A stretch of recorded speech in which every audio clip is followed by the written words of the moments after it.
Siap gerak. Sebelum belajar, mari kita berdoa menurut agama yang dipercaya masing-masing. Berdoa dimulai.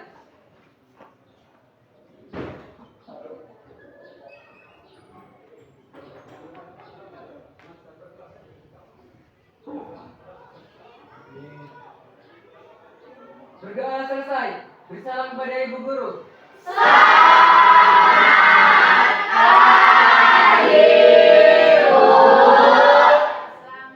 pagi.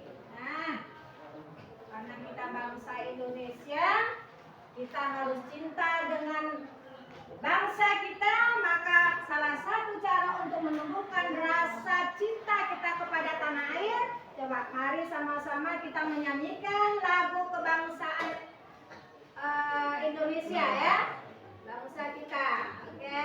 Ya, Bu.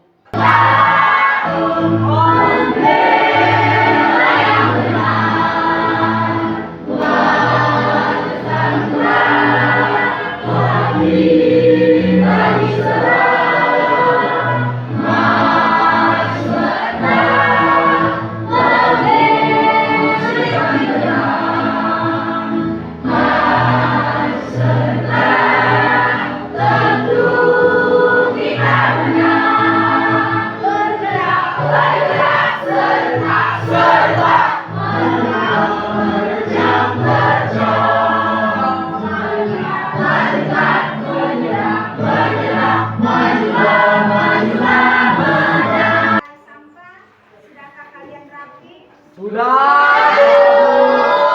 Nah, kalau belajar yang tidak nyaman, maka proses pembelajaran tersebut pun tidak akan berlangsung sesuai dengan harapan. Sesuai hari, sesuai dengan harapan. Oke, ya, anak-anak semua, ya. Sebelumnya kan kita sudah belajar tentang apa? Apa itu hikayat? Hikayat adalah suatu bentuk bahasa prosa yang biasanya ditulis dengan menggunakan bahasa. Iya, itu merupakan hikayat. Kemudian dari mana sih kalian dapat? Dari internet. Iya, dari internet, dari internet. Lagi YouTube lagi. Buku, Bu. Dari guru menjelaskan lagi. Dari buku. Dari buku.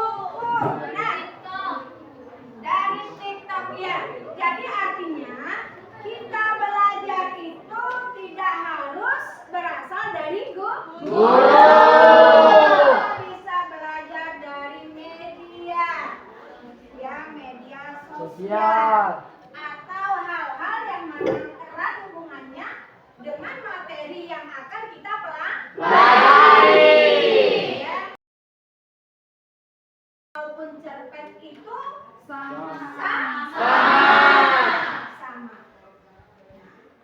Apa sih struktur daripada hikayat? Bu. Ya, apa itu? Yang pertama orientasi, yang kedua realisasi, yang ketiga menuju konflik, yang keempat konflik, yang kelima klimaks, yang keenam resolusi, dan yang terakhir koda. Iya, itu struktur daripada teks hikayat. Kalau untuk membangun sebuah teks hikayat ataupun cerpen itu juga sama, ya, juga sama. Unsur-unsur apa yang bisa kita buat untuk membangun sebuah cerpen ataupun hikayat? Saya, Bu. Iya, silakan Bu Morita. Yang pertama unsur eksplisit, yang kedua unsur implisif. Implisit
hikayat menjadi teks cerpen itu ya ada maksud dan tujuannya.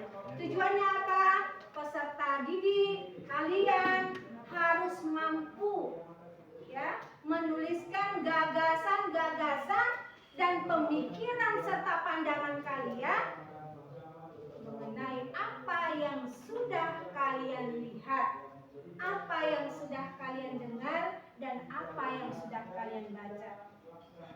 Setelah itu, ya kalian sudah mampu ya menuliskan gagasan. Langkah berikutnya apa? Kalian juga diharapkan mampu mengalihwahanakan atau mengubah dari teks hikayat menjadi teks cerpen. Dan yang terakhir, kalian mampu menerbitkan karya-karya cerpen kalian yang nantinya dari karya-karya tersebut kita akan mendapatkan keuntungan. Jadi ada yang namanya keuntungan industri di dalamnya. Ada unsur ekonomi di dalamnya. Jadi kita belajar itu bukan cuma belajar, nulis, udah selesai karena ada tugas, kemudian kita kerjakan, kalau tidak ada tugas ya udah selesai. Tetapi tidak sebatas itu. Dengan mengembangkan kemampuan menulis cerpen, nantinya kita akan bisa membuka peluang pekerjaan untuk diri kita sendiri. Ya, walaupun kita seorang pelajar, kita bisa juga mendapatkan pemasukan. Ya, keuntungan dari menulis cerpen. Kita bisa menjadi penulis. Industri jurnalistik. Dimulai dari menulis cerpen, kalian bisa menjadi sutradara. Dimulai dari menulis cerpen, kalian bisa menjadi aktor. Ya. Di dunia perfilman. Ya, artinya semuanya itu harus berdasarkan keinginan, minat dan kreativitas kita di dalam menulis. Ya. Berkelompok sesuai dengan kelompok.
menjajakan hang tua.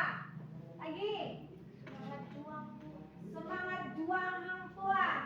Jadi dari sini kita bisa tentukan bahwa karakter tokoh idaman pada hikayat ya itu memang sudah dibuat sedemikian rupa ceritanya itu mempunyai karakter yang baik dari mulai kecil sampai dia dewasa meninggal dunia itu karakternya tetap baik.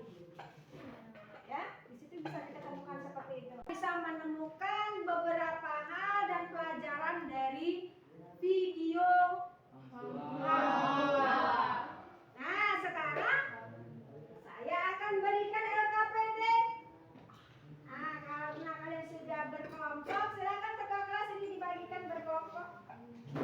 Sesuai dengan kelompoknya ya. Satu kelompok, satu aja.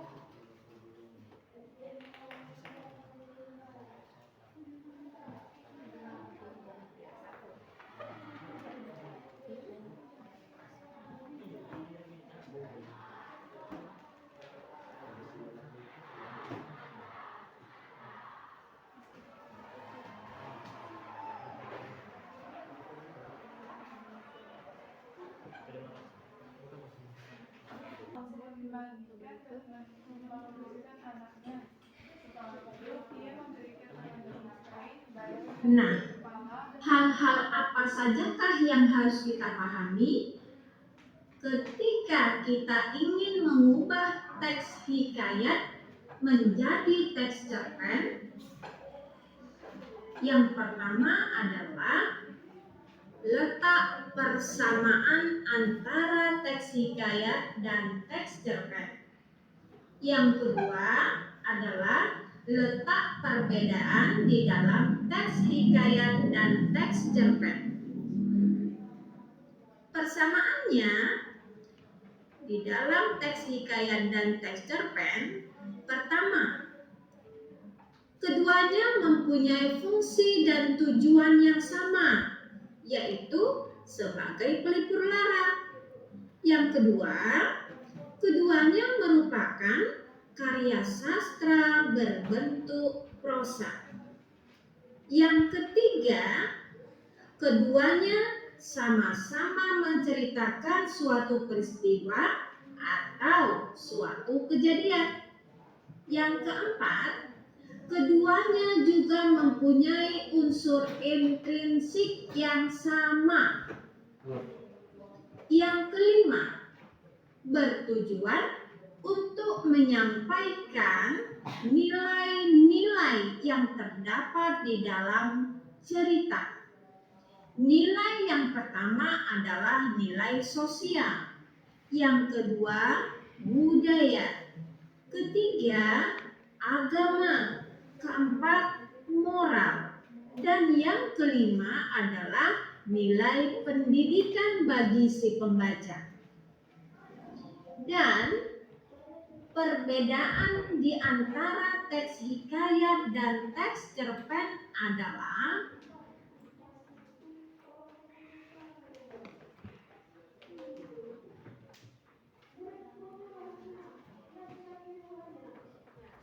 Perbedaan teks hikayat dengan teks cerpen terletak pada penggunaan bahasa. Ya, kalau teks hikayat dia mempergunakan gaya bahasa Melayu. Banyak mempergunakan kata-kata arkais. Ya, apa sih arkais? Ya, kata-kata kiasan atau kata-kata yang mempunyai unsur kedaerahan. Apa salah satunya contohnya? Awak. Awak lagi? Kurang. Kalau orang Batak ya. Apa lagi? Al-Kisah lagi? Pada zaman dahulu arkain, hatta, syahdan. Sadar. Nah, itu ya kan? Itu kata-kata arkais ya. Ya, Bu. Oke, lanjutkan. Nah, selanjutnya bagaimanakah? Baiklah Ananda karena kalian sudah paham dan sudah mampu membuat cerpen pada hari ini sesuai dengan isi. Lanjutkan kerjaan kalian.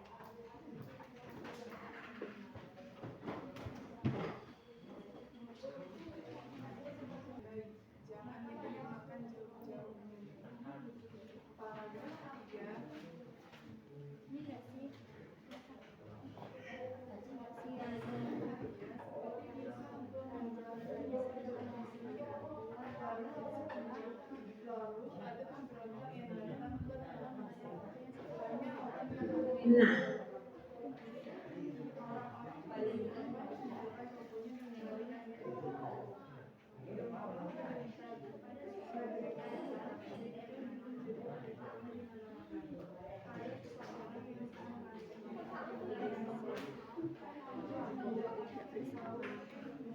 Orang tua telah membantu raja yang sebelum itu menjatuhkan hukuman terhadap yang bercadar.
lihat nilai yang skornya.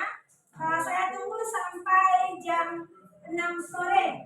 Jika sampai jam 6 sore tidak kalian input itu soal sumatifnya ya, jawaban tes sumatifnya, maka saya anggap gagal.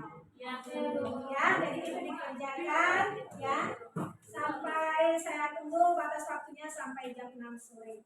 Oke, terima kasih.